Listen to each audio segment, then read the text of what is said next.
حاملہ بیوی کے ساتھ قربت کرنے والوں، حضور صلی اللہ علیہ وسلم کا فرمان سن لو۔ 6 ماہ کے حمل میں قربت کی تو اس بچے کی آنکھوں کی، 7 ماہ سے اوپر قربت کی تو بچے کی دماغی حالت، 8 ماہ سے اوپر قربت کی بچے کی ٹانگیں، پیدائش کے نزدیک ہی میں قربت کی تو بچے کے پیٹ میں۔ بسم اللہ الرحمن الرحیم۔ محترم ناظرین، دارالفتح صفحہ نمبر 49 جلد نمبر 3 میں مرکوز ہے کہ حاملہ عورت کے ساتھ قربت کتنی مدت تک کرنی چاہیے، یعنی کہ حمل ٹھہرنے کی صورت میں کتنے ماہ تک مرد اپنی بیوی کے ساتھ قربت کر سکتا ہے، اور حاملہ عورت کے ساتھ قربت کرنے کے نقصانات بچے کو اور عورت کو کیا ہوتے ہیں، اور حاملہ عورت کے ساتھ قربت کرنے کے فائدے کیا ہیں۔ احادیث مبارکہ اور قرآن پاک کی روشنی میں آج کی اس معلوماتی ویڈیو کا مقصد یہ ہے کہ ہم تمام مسلمانوں کو یہ معلوم ہونا چاہیے کہ شریعت محمدی صلی اللہ علیہ وسلم میں حاملہ عورت کے ساتھ قربت کب تک کر سکتے ہیں۔ محترم ناظرین، اپنی بیوی کے ساتھ قربت کرنا سنت عمل ہے، اور سنت عمل جس نے ایک ادا کیا گویا اس نے 10 نیکیاں حاصل کی۔ حضرت عبداللہ بن عمر رضی اللہ تعالی عنہ فرماتے ہیں کہ اللہ تعالیٰ ان میاں بیوی پر راضی ہوتا ہے جو سرد راتوں میں مباشرت کرتے ہیں اور رب کے ڈر سے ٹھنڈے پانی سے غسل کرتے ہیں اور اس کی رضا پر راضی رہتے ہیں۔ اس وقت اللہ تعالیٰ فرشتوں سے فرماتا ہے، اے فرشتوں، تم ان کے سابقہ گناہ معاف کر دو، کیونکہ اس نے میری رضا کے لیے ٹھنڈے پانی میں غسل کیا، اسی لیے ان پر راضی ہو گیا۔ محترم ناظرین، اپنی خواہش پر صبر کرنا بہت مشکل ہوتا ہے، تو اب سوال یہ ہے، مرد اپنی حاملہ بیوی سے قربت کب تک کر سکتا ہے؟ 2 مہینے، 4 مہینے یا 6 مہینے؟ کب تک وہ مباشرت کر سکتا ہے اور کب پھر اس کو منع ہے؟ حمل کے دوران اگر قربت کی جائے تو اس کا کیا فائدہ ہوتا ہے اور نقصانات کیا ہوتے ہیں؟ حاملہ عورت سے قربت کتنے مہینوں تک خامند کر سکتا ہے؟ تو جواب بڑی توجہ کے ساتھ سنیے گا۔ پہلے تو یہ سمجھنا ہوگا کن کن صورتوں میں اسلام کے اندر قربت کرنا منع ہے۔ پہلی چیز ہے حیض کے دوران۔ حیض کی کم سے کم مدت 3 سے 7 دن ہوتی ہے۔ 10 دن ان عورتوں سے 3 سے 10 دنوں کے دوران مباشرت نہیں کر سکتے اپنی حلال بیوی کے ساتھ۔ قرآن پاک نے عورت کے حیض کے ایام میں منع کر دیا ہے۔ ترجمہ کچھ یوں ہے کہ وہ سوال کرتے ہیں نبی پاک صلی اللہ علیہ وسلم سے کہ حیض کے بارے میں تو اللہ تعالیٰ کے قرآن نے جب آپ کو کہہ دیا کہ عورتوں سے جدا ہو حیض کے دنوں میں، تو حیض کے دن کتنے ہیں؟ کم از کم 3 اور زیادہ سے زیادہ 10 دن، تو حیض کے دنوں میں بچ کر رہنا ہوگا۔ محترم ناظرین، دوسری جگہ شریعت محمدیہ صلی اللہ علیہ وسلم نے جو قید اور منع فرمایا اپنی حلال بیوی سے قربت کرنے کو، وہ ہے نفاس کے دنوں میں۔ نفاس کیا ہوتا ہے؟ جب بچے کی پیدائش ہوتی ہے، اس کے بعد عورت کی شرمگاہ سے خون آتا رہتا ہے، نجاست آتی رہتی ہے، تو جب تک نجاست بند نہ ہو جائے، جب بچہ پیدا ہو جائے، اس کی مدت نجاست بہنے کی کیا ہے؟ زیادہ سے زیادہ اس کے 40 دن ہوتے ہیں، اور کم سے کم اس کی مدت نہیں ہے، وہ 8 دن کے بعد بھی بند ہو سکتا ہے، 10 دن بھی، کسی بھی وقت بند ہو سکتا ہے۔ تو ان دنوں میں بھی بیوی سے قربت کرنا منع ہے۔ اب ہے مقام کے اعتبار سے مقام کے پچھلے کی شرمگاہ کے اندر دخول کرنا، یہاں سے قربت کرنا اللہ کے قرآن پاک نے سخت منع کر دیا۔ شریعت مظاہرہ کے در ایک تمام علماء کرام اور ہمارے پیارے نبی حضرت محمد صلی اللہ علیہ وسلم سے یہ بات ثابت شدہ ہے، عورت کی پچھلی شرمگاہ سے قربت کرنا، دخول کرنا حرام ہے۔ بچنا ہوگا، بہت بڑی اللہ کی ناراضگی والا عمل ہے، لہٰذا اس سے بچنا ہوگا۔ اللہ کا قرآن ارشاد کرتا ہے، ترجمہ کہ تمہاری بیویاں تمہاری کھیتی ہیں، تم جہاں سے چاہو آؤ، لیکن کہاں آؤ؟ حرف کے اندر، یعنی کھیتی کے اندر۔ کھیتی وہ ہوتی ہے جس کے اندر بیج ڈالا جاتا ہے، تو بیج اگتا ہے۔ غالب امکان یہی ہوتا ہے کہ کوئی بیماری لگ جائے، کوئی اور مسئلہ بن جائے تو وہ الگ بات ہے، لیکن غالب امکان کیا ہوتا ہے کہ وہاں سے کھیت اگتا ہے جس کھیتی کے اندر بیج ڈالا جاتا ہے۔ تو بیت کی جگہ حرف جس کو کہا گیا ہے وہ آگے کی شرمگاہ ہے، پیچھے کی نہیں۔ وہ پخانہ ہے، پخانے کی جگہ ہے، نجاست ہے، اس سے بچنا ہوگا۔ تو اب آتے ہیں کہ آج کا جو سوال ہے، حاملہ عورت کے ساتھ قربت کب تک کر سکتے ہیں؟ تو جواب بڑا واضح ہے۔ شرعیت مظاہرہ اسلام کے تمام ماخوذ قرآن، حدیث اور اجماع سے یہ سارے آپ کو اجازت دیتے ہیں کہ آپ جب چاہیں، یعنی اگلے دن بچے کی پیدائش ہونے والی ہے، اس سے پہلے آپ اگر مباشرت کرنا چاہتے ہیں تو کر سکتے ہیں۔ آداب اور اپنی بیوی کی صحت کو دیکھتے ہوئے ڈاکٹر سے مشورہ کرنے کے بعد آپ کی قربت کرنے سے بچے کی کوئی تکلیف نہ ہو سکتی ہو، بیوی کو کوئی تکلیف ہو سکتی ہو، کسی قسم کا نقصان پیدا ہو سکتا ہے، کوئی پریشانی آ سکتی ہے، تو پھر آپ کو صبر کرنا ہوگا۔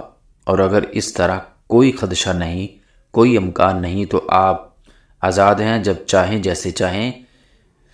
آپ کی بیوی کے لیے آسانی ہو، اس کو تکلیف نہ ہو، بیوی کو بھی تکلیف نہ ہو، بچے کو بھی تکلیف نہ ہو، صرف یہی چیز آپ نے سامنے رکھنی ہے۔ باقی سب کچھ لوگوں کی باتیں ہیں، اپنی اپنی جگہ پر، ان کی نہیں دیکھنا۔ صرف اور صرف شرعیت مظاہرہ آپ کو اس کے حوالے سے آزاد چھوڑ رہی ہے۔ صرف آپ نے ڈاکٹر کی رائے کا احترام کرنا ہے۔ ڈاکٹر جو مسلمان ڈاکٹر ہونا ضروری ہے، وہ حاملہ بیوی کے ساتھ قربت کرنے کے فوائد کیا ہیں، افواہ کی رائے ہے، لیکن رائے انتہائی منتسب کتاب کے اندر لکھی ہوئی ہے۔ بڑی متکبر کتاب ہے، جس نے صفحہ نمبر 49 جلد نمبر 3 پر یہ بات موجود ہے کہ اگر حاملہ بیوی سے قربت کی جائے تو بچے کی قوت سماعت کے اندر اضافہ مضبوط ہوتا ہے، اس کے بال بڑھتے ہیں، اور تیسری چیز یہ کہ اس کی بینائی تیز ہوتی ہے۔ یہ فائدے ہیں اس عمل کے۔ اگر اس کو اس سوچ کے ساتھ، اس یقین کے ساتھ کیا جائے تو انشاءاللہ یہ فائدے حاصل ہوں گے۔ اور ظاہری سی بات ہے، خواہش تو پوری کرنی ہے۔ انسان کو اللہ تعالیٰ نے پیدا کیا، اس کے سامان بھی پیدا کیے، خواہش کو پورا کرنے کے حلال طریقے سے بندہ پورا کر رہا ہے، تو اس پر کوئی پابندی نہیں۔ قربت سے نفرت ہونے لگے تو اگر بیوی سے قربت کو دل نہ چاہے تو اس سے قربت ترک کر دینا جائز نہیں، کیونکہ قربت اس کا شرعی حق ہے، اور ترک قربت اس کے لیے منصر ہے، کیونکہ عورت کی شہوت مرد کی شہوت سے زیادہ ہوتی ہے۔ حضرت ابو ذر رضی اللہ تعالی عنہ نبی کریم صلی اللہ علیہ وسلم سے روایت کرتے ہیں کہ عورت کی شہوت مرد کی شہوت سے 99 درجے زیادہ ہوتی ہے، مگر اللہ تعالیٰ نے ان پر حیا اور عزت کا پردہ ڈالا ہوا ہے۔ یہ شرعی حیا عورت کا زیور ہے، اور اس کی خدلت اور فطرت میں شامل ہے کہ اس طبی حیا کی وجہ سے عورت آداب کی گرد میں رہتی ہے۔ اس کے برعکس شوہر اگر بیوی کی شرعی فعل کی دعوت دے اور اس سے انکار کر دے تو بیوی گناہ کے مرتکب ہوگی۔ حضرت ابو ہریرہ رضی اللہ تعالی عنہ بیان کرتے ہیں کہ پھر نبی کریم صلی اللہ علیہ وسلم نے مردوں کو مخاطب کرتے ہوئے پوچھا، کیا تم میں سے کوئی ایسا آدمی ہے جب وہ اپنی بیوی سے مباشرت کرتا ہو تو دروازہ بند کر کے پردہ کر لیتا ہو اور اللہ کے پردے سے فعل کو چھپاتا ہو؟ لوگوں نے جواب دیا، ہاں ایسے لوگ موجود ہیں۔ آپ نے فرمایا، پھر یہ پوچھا کہ ایسا آدمی بھی ہے جو اسے دوسروں کے پاس جا کر بیان کرتا ہے؟ یہ سن کر صحابہ خاموش ہو گئے۔ اس کے بعد آپ نے عورتوں کی طرف مخاطب ہوئے اور ان سے پوچھا، کیا تم میں سے کوئی ایسی عورت ہے جو اپنے خاوند خلوت کی باتیں دوسری عورتوں کو بیان کرتی ہوں؟ عورتیں خاموش رہی، لیکن ایک نوجوان عورت اپنے ایک گھٹنے پر کھڑی ہو کر رسول اللہ صلی اللہ علیہ وسلم کی طرف جھانکتی ہے اور آپ کی باتیں سن کر کہتی ہے، یا رسول اللہ، خلوت کا ذکر مرد بھی کرتے ہیں اور عورتیں بھی؟ فرمایا، جانتے ہو اس کی مثال کیا ہے؟ اس کی مثال ایسے ہے جیسے کوئی شیطان عورت کسی شیطان مرد کو سراہ مل گئی ہو اور وہ اپنی حاجت پوری کی اور وہاں سے چلے گی۔ لوگ اس کی طرف دیکھتے رہے۔ اللہ پاک نے بچہ دانی پیدا کی، آلات مباشرت پیدا کیے، مردوں کی پشت اور عورتوں کے سینے میں اولاد کا بیج پیدا کیا، شہوت کی مرد اور عورت پر مسلط کیا، تو ان باتوں سے مقصد الہی وہ کسی عقل مند سے پوشیدہ نہیں۔ اگر کوئی شخص بیچ نتا کو ضائع کرے اور شہوت کو کسی حلیہ سے ٹال دے تو وہ پیدائش کے مقصد سے منفر ہے، اور جب میاں بیوی کی مقابرت کرنے کا ارادہ کریں تو جسم کا لباس ہٹانے سے پہلے بسم اللہ پڑھ لیں، اس سے اللہ تعالیٰ اس کے گرد حفاظت کا ایک پردہ ڈال دے گا، شیطان ایسے میاں بیوی کو نہیں دیکھ سکتا، جنابت ان کی شرمگاہوں کو نہیں دیکھ سکتے، اسی لیے سنت ہے کہ انسان کپڑے اتارے یا پہننے کے وقت بسم اللہ پڑھ لیا کریں تاکہ ان کے گرد حفاظت کی چادر آ جائے، اللہ تعالیٰ کی طرف سے شیطان اور جنات ان کو نہ دیکھ سکیں۔ لوگ سنت کا خیال نہیں رکھتے اور جسم سے لباس ہٹا دیتے ہیں، شیطان اور جنات ان کا جسم دیکھ لیتے ہیں، پھر کہتے ہیں کہ لڑکیوں کو جنات کا اثر ہو گیا، فلاں فلاں انسان پر جن کا اثر اور شیطانی اثرات ہو گئے۔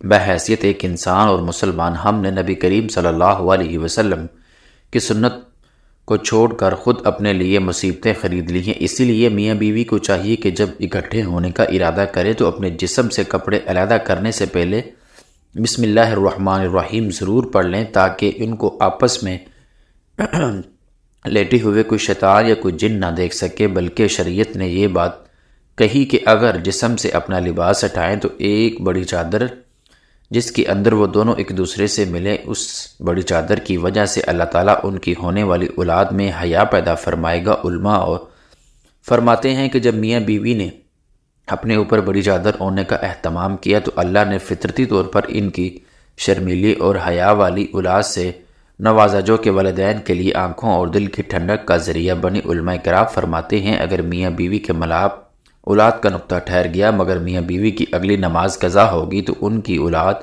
فاسق رہے گی، لیکن ایک ایسا معاملہ ہے جس میں مردوں اور عورتوں دونوں کی طرف سے علماء کو کوتاہی ہوتی ہے۔ میاں بیوی کی مقابرت کے بعد اگلی نماز فجر کی ہے تو سستی کی وجہ سے قضا ہوگی۔ ایسا بھی ہوتا ہے کہ میاں بیوی غسل کرنے میں سستی کر دیتے ہیں جس سے نماز قضا ہو جاتی ہے۔